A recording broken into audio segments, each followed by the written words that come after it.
الحمد لله نحمده ونستعينه ونستغفره ونؤمن به ونتوكل عليه ونعوذ بالله من شرور أنفسنا ومن سيئات أعمالنا من يهده الله فلا مضل له ومن يضلله فلا هادي له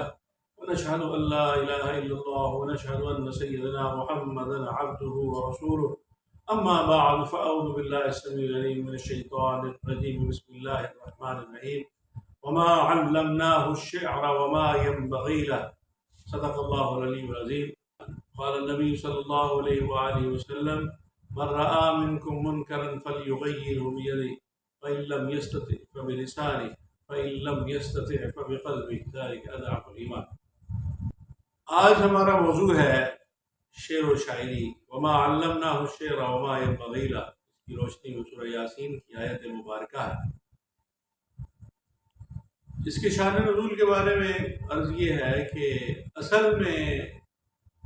اس آیت مبارکہ کو، یہ شعر و شاعری کو جو حیثیت دے دی گئی ہے اس وقت ہمارے معاشرے میں، ہمارے آس پاس، ہمارے گرد و نواح میں، اور اس کو ایک عین، ایک دینی عبادت اور فرض سمجھ لیا گیا ہے، اور بہت ضروری اور لابودی حصہ سمجھ لیا گیا ہماری زندگی کا، ہماری اسلامی مذہبی دینی زندگی اور شناخت اور حیثیت۔ تو یہ اس حوالے سے، کیونکہ میرا نقطہ نظر شعر و شاعری کے بارے میں قرآن و سنت کی روشنی میں، قرآن کی روشنی میں، اور جو شعر و شاعری فی نفسے ہی ہے، اس حوالے سے، اور جب میں دیکھتا ہوں کہ معاشرے میں شعر و شاعری کو کس قدر پذیرائی حاصل ہے، اور شعر و شاعری کے حوالے سے شعر پڑھنے والے، شعر کہنے والے، شعر بنانے والے، شعر سنانے والے، وہ بہت بام عروج پر جا رہے ہیں، ان کی بہت پذیرائی ہوتی ہے، ان کی بہت تعریف ہوتی ہے، ان کو بہت اعلیٰ مقام پہ سمجھا جاتا ہے، ان کو بہت اہم حیثیت دی جاتی ہے معاشرے میں، مذہبی حوالے سے، دینی حوالے سے، کہ یہ شاعر ہے۔ شاعروں کو تو شاید خیر اتنی وہ نہیں ہے جتنی شعر پڑھنے والوں کو اہمیت دی جاتی ہے یا ان کو مقام دیا جاتا ہے۔ تو جب میں قرآن کی طرف دیکھتا ہوں تو قرآن کچھ اور ہی بیان کر رہا ہے، جب میں ہمارے جو مروجہ اور واعظین اور دوسرے حضرات ہیں ان کی طرف دیکھتا ہوں تو کچھ اور ہی صورتحال نظر آتی ہے۔ تو یہ تضاد بڑا عجیب و غریب ہے اور بڑا تکلیف دہ۔ اور جب اس تضاد کے بارے میں کچھ لوگوں کو آگاہ کیا جاتا ہے تو وہ ناراض ہو جاتے ہیں۔ جو بھی بات قرآن و سنت کی روشنی میں بیان کی جاتی ہے، لوگ اس کو سن کے ناراض ہو جاتے ہیں، جس میں بغیر کسی قسم کے تفرقے کے، بغیر کسی خاص مکتب فکر کی، جو کہہ لیں کہ آپ اس کو پروموٹ کرنے کے، صرف اور صرف قرآن کی آیت کا ترجمہ، سیدھا ترجمہ کچھ اور بیان کر رہا ہوتا ہے، اور ہمارے جو کھینچ تان کے ادھر سے ادھر سے وہ یہ کر کرا کے جو اپنا وہ کیا کہتے ہیں اس کو، جو وضاحت یا جواز گھڑے جاتے ہیں اس حوالے سے، وہ کچھ اور بیان کر رہے ہوتے ہیں۔ تو بیان کرتا ہوں تو لوگ ناراض ہو جاتے ہیں، ناراض ہوتے ہیں تو پھر بات کرنے کو دل ہی نہیں کرتا، ملنے سے ہی جاتے ہیں اور ہی سمجھنا شروع کر دیتے ہیں، کیونکہ ان کے تصورات، ان کے خیالات کے برعکس بات ہوتی ہے۔ تو بجائے اس کے کہ بندہ یہ سوچے کہ آخر یہ بندہ کوئی بات کر رہا ہے اور کر کس کی رہا ہے، کلام اللہ، وہ کلام جو محمد رسول اللہ صلی اللہ علیہ وآلہ وسلم کی ذات اقدس پر نازل ہوا۔ در حقیقت قرآن کلام الہی ہے، اللہ کی وہ باتیں ہیں، اللہ کا وہ کلام ہے جو اس نے اپنے پیارے حبیب صلی اللہ علیہ وآلہ وسلم سے کیا۔ تو ہماری زندگی میں اس کی کیا اہمیت ہونی چاہیے، اس کی کیا عظمت ہونی چاہیے، اس سے کتنی محبت ہونی چاہیے، اس کے اوپر عمل کرنے کے لیے کتنا شوق، ولولہ، جوش، جذبہ ہونا چاہیے۔ اور وہ کیا رہا ہے، جب قرآن کی آیت پڑھ کے سنائی جاتی ہے تو آگے سے وہ اور باتیں سنانے لگ جاتے ہیں۔ بھیا اور باتیں سنانی ہیں تو یہی باتیں تو وہ کرتے تھے لوگ، تو پھر قرآن کیوں نازل ہوا؟ ہوا یہ کہ وہ اللہ تعالیٰ نے یہاں یہ فرمایا ہے، پہلے میں آیت کا ترجمہ آپ سے عرض کر دوں۔ اللہ رب العالمین نے فرمایا وما علمناہ الشعر وما ينبغی لہ، اور نہیں علمناہ، نہیں سکھایا ہم نے شعر، اس کو سرکار دو عالم صلی اللہ علیہ وآلہ وسلم کو شعر نہیں سکھایا۔ کیوں؟ وما ينبغی، کیونکہ یہ آپ کی شان کے خلاف، کیونکہ شعر آپ کی شان کے خلاف ہے۔ شعر و شاعری سکھانا آپ کی شان کے خلاف ہے، تو شعر سکھانا، شاعری سکھانا اللہ تعالیٰ نے فرمایا کہ میرے نبی کی شان کے خلاف ہے۔ تو اگر ساری دنیا کے علماء، فضلاء، آئمہ، محققین جو بھی اس حوالے سے اپنے نظریات رکھتے ہیں، ان کا احترام سر آنکھوں پر، ان کی عظمت سر آنکھوں پر، ان کا ادب سر آنکھوں پر، ان کا احترام سر آنکھوں پر، ان کا تمام مقام و مرتبہ، ان کی محبت، ان کی شفقت، ان کا جو بھی احترام ہے وہ سب ہمارے سر آنکھوں پر۔ لیکن قرآن تو یہ کہتا ہے کہ شاعری میرے نبی کی شان کے خلاف ہے۔ تو پھر کوئی اگر یہ کہتا ہے کہ نبی صلی اللہ علیہ وآلہ وسلم کی محبت ہی شعر و شاعری میں، ہم آپ کی شان میں شعر پڑھیں گے تو ہی یہ محبت کا اظہار ہوگا، اور محبت کا اظہار بنا ہی شعر و شاعری دیا گیا ہو، تو یہ تضاد آخر کیوں ہے؟ اس تضاد کی کوئی وجہ تو ہوگی۔ اگر صاحبان علم مجھے وہ حوالے دیں گے حسان بن ثابت کے، کعب کے، جو بھی صحابہ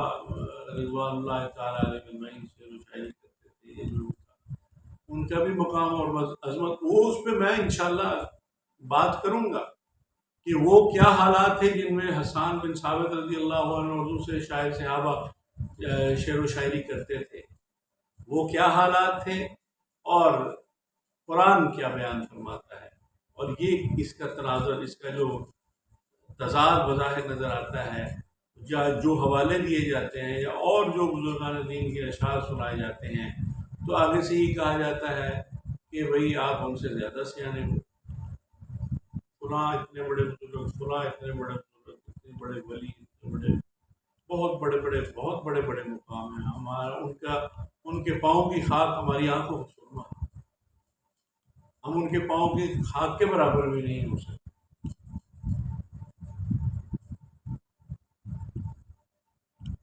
لیکن کیا ہمیں ہر بات کو بس جو سن لی، سنا لی، دیکھ لی، جو کرتے ہوئے جو سب لوگ کر رہے ہیں بس اس کو مان لیں تو پھر ہی بس ہم ٹھیک ہیں؟ اور اگر ہم قرآن کی بات کو سمجھ کر بیان کرنے کی کوشش کریں اور اس کی وضاحت کرنا چاہیں گے، اس کی وضاحت مانگیں، تو آگے سے اللہ کے کلام، ایک طرف اللہ کا کلام اور دوسری طرف انسان کے کلام، اب اگر کسی کی نظر میں یہ کوئی توازن بنتا ہے یا کوئی تقابل بنتا ہے تو پھر آپ کی مرضی ہے۔ اگر یہ کوئی اتنی قابل ذکر، قابل تعریف، قابل سند اور تعریف و توصیف کے قابل کی چیز ہوتی تو اللہ اپنے نبی سے یہ نہیں، قرآن میں یہ نہیں فرماتا کہ یہ آپ کی شان کے خلاف۔ یہاں نہیں بس کیا، کیونکہ وہ شاعر جو تھے، عرب جو تھے، ان کا تو بچہ عورتیں سب شاعری کرتے تھے، شاعری ان کے رگ و پے میں بسی ہوئی تھی، اور بات بات پہ وہ شعر سناتے تھے۔ تو جب انہوں نے کلام الہی کو سنا، سرکار دو عالم صلی اللہ علیہ وآلہ وسلم جب قرآن پڑھتے تھے تو ان کے دلوں میں اثر کرتا تھا، کیونکہ وہ عرب تھے، عربی جانتے تھے، اور قرآن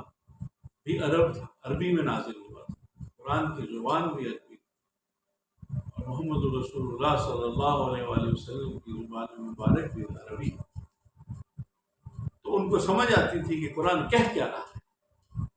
آپ کو یہ پتہ ہوگا کہ جب کسی شاعر نے کلام کعبۃ اللہ میں لٹکا ہوا تھا، تو سورہ کوثر جب نازل ہوئی تو اس نے اپنا کلام اتار لیا کہ میرے کلام کی کیا حیثیت ہے اس عظیم کلام کے مقابلے میں۔ تو کہنے کا مقصد یہ ہے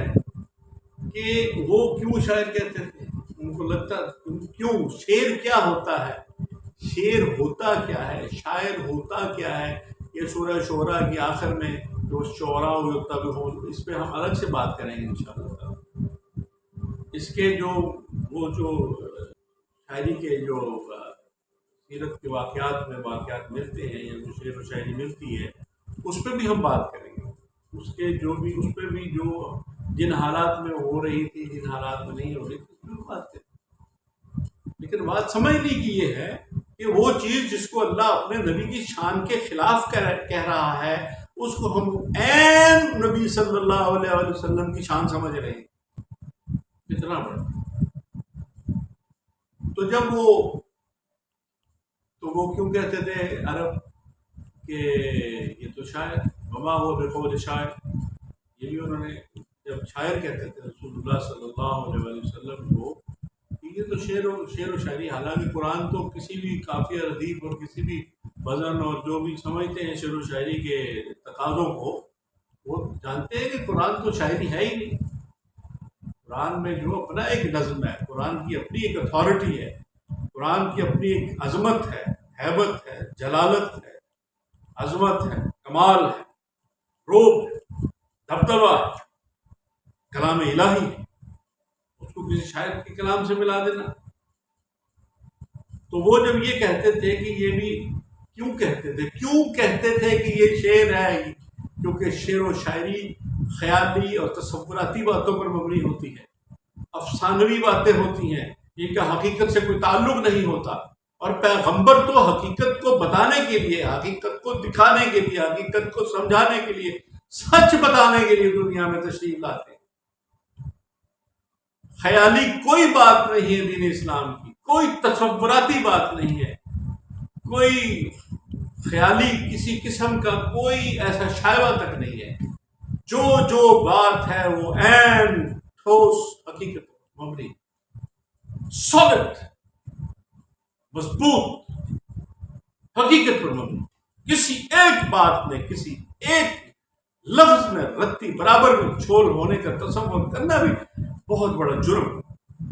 اتنی عظمت ہے کلام الہی کے۔ تو یہاں قرآن اس لیے فرما رہا ہے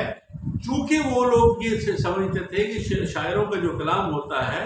وہ ایسے ہی ہوتا ہے، خیالی باتوں پر مبنی ہوتا ہے، جن کے اندر حقیقت نہیں ہوتی، بظاہر وہ دل پر بڑے اثر انداز ہو رہے ہوتے۔ یہ ایک بڑی اہم بات ہے۔ شعر جب انسان سنتا ہے تو فوراً دل کو لگتا ہے، اس کا اپنا ہی ایک اثر ہے، ان الفاظ میں ایک اپنی تاثیر۔ کیا تاثیر ہے؟ کیونکہ وہ خیالی باتوں پر مبنی ہوتی۔ قرآن نے اس کو رد اس طرح کیا ہے کیونکہ قرآن خیالی باتوں اور نبی صلی اللہ علیہ وسلم خیالی باتیں سنانے کے لیے نہیں آئے۔ تصوراتی باتیں، کسی قسم کی ایسی کوئی بات نہیں ہے جس میں رتی برابر بھی غیر حقیقی بات ہو، حقیقت کے خلاف ہو یا حقیقت نہ ہو، اس میں کوئی ایسی بات نہیں ہے۔ پورے دین اسلام میں دیکھیں ہر چیز ٹھوس حقیقت۔ شاعروں کی باتیں اس پہ ہم بات کریں گے انشاءاللہ کہ وہ کیا ہوتی ہیں، کیسے ہوتی ہیں۔ تو اس لیے گزارش یہ ہے کہ اپنے دماغ کو، سوچ کو، دل کو خالی کر کے، ٹھنڈا کر کے چیزوں کو سمجھنے کی کوشش کریں۔ جب آپ کسی خاص نقطہ نظر کے کسی خول میں بند ہو کر چیزوں کو سنیں گے، دیکھیں گے، تو آپ کو اس طرح نظر آئیں گے۔ اور جب آپ حقیقت کی دنیا میں آئیں گے، جب قرآن کو اس کے معنوں اور اس کے مفاہیم اور ترجمے اور اس کی شان نزول اور سیاق و سباق کی روشنی میں دیکھنا چاہیں گے، تو پھر آپ کو حقیقت اور طرح سے نظر آئے گی۔ It all depends on your thinking. How you think, how you see the things. کون سی اینک لگا کے آپ دیکھ رہے ہیں؟ It depends upon the spectacles through which you see the things. So, گزارش کرنے کا مقصد یہ ہے کہ دین اسلام قرآن عظیم کو سمجھیں. اور جن لوگوں کا خیال ہے، جن لوگوں کو یہ بھی خیال ہے کہ شعر و شاعری میں بڑا مزہ آتا ہے، بڑا سرور آتا ہے، بڑا لطف آتا ہے، بڑا یہ ہوتا ہے، بڑا وہ ہوتا ہے، تو بہت ساری چیزوں میں لطف آتا ہے، بہت چیزوں میں سرور آتا ہے. انسان کو جتنی چیزوں میں سرور آ رہا ہوتا ہے تو وہ کیا ساری چیزیں جائز ہو جاتی ہیں. جن چیزوں میں مزہ آ رہا ہوتا ہے، جس میں جذبات بھڑکائے جا رہے ہوتے ہیں، انگیخت پیدا کی جا رہی ہوتی ہے، کیا وہ ساری چیزیں دین ہوتی ہیں؟ دین ہونے کے لیے، دین ہونے کے لیے، دین ہونے کے لیے سند قرآن و سنت سے ہے. جو لوگ اس کو فنون لطیفہ کا حصہ سمجھتے ہیں، فنون لطیفہ کا حصہ ہے. ایک انسان کی جو اللہ تعالیٰ نے صلاحیتیں انسان کو اللہ تعالیٰ نے عطا فرمائی ہیں، انسانی زندگی میں بہت سارے ہنر، بہت سارے دماغ جو اللہ نے ایسا عطا فرمایا ہے کہ اس میں ایسے عجیب و غریب خیالات اور نظریات پنپ رہے ہیں کہ روز دیکھیں اب نئی سے نئی ایجادات ہو رہی ہیں. تو یہ بھی انسانی ذہن کی ہی تخلیق ہوتی ہے شاید. لیکن دیکھنا یہ ہے کہ یہ سارا لطف و سرور، یہ سارا مزہ، یہ ساری کیفیات کیا ان کی سند ہے جو قرآن سے ملتی ہے؟ کیا یہ قرآن سے ٹکرا رہی ہیں چیزیں؟ پلیز ان باتوں کو سوچنے کی ضرورت ہے. اگر آپ جذبات سے سوچیں گے، دیکھیں گے، کبھی بھی آپ یہ بات نہیں سمجھ پائیں گے. ایک ہی طرف کو سوچتے رہیں گے تو وہی بات آپ کے دماغ میں بیٹھی رہے گی. اور اگر آپ قرآن کو، اس کی عظمت اور یہ اس کے تفسیر میں اور بہت ساری باتیں ہیں تو انشاءاللہ وہ بھی اپنے مناسب وقت پر کریں گے. اللہ تعالیٰ ہمیں صراط مستقیم پر چلنے کی توفیق عطا فرمائے. آپ سے گزارش ہے آپ ہمارا چینل سبسکرائب کر لیں، لائک اور شیئر بھی کریں. السلام علیکم ورحمۃ اللہ وبرکاتہ.